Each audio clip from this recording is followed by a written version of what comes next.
নমস্কার, আমার চ্যানেলে আপনাদের সবাইকে স্বাগত জানাই। আমি অঙ্কিতা। আজ আমি আপনাদের সাথে একটি মোমো রেসিপি শেয়ার করব। তো মোমো বানানোর জন্য প্রথমেই একটি পাত্রে আমি পেঁয়াজ শাক কুচি এবং পেঁয়াজ কুচি নিয়ে নিয়েছি। আর এখানে 500 গ্রামের মতো চিকেন কিমা নিয়েছি।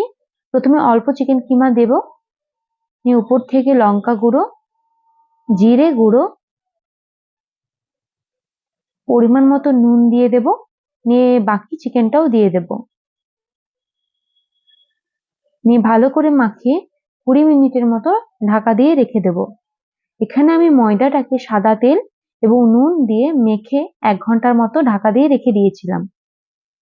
নিয়ে লেচি কেটে এই মেশিনটার মধ্যে দিয়ে মাঝে পুর দিয়ে প্রেস করব। এই মেশিনটা ন্যাপতল থেকে নেওয়া। যাদের মোমো গড়তে অসুবিধা হয় তারা এই মেশিনটার মাধ্যমে খুব সুন্দর সুন্দর মোমো গড়তে পারেন। দেখুন কতটা সুন্দর হয়েছে দেখতে।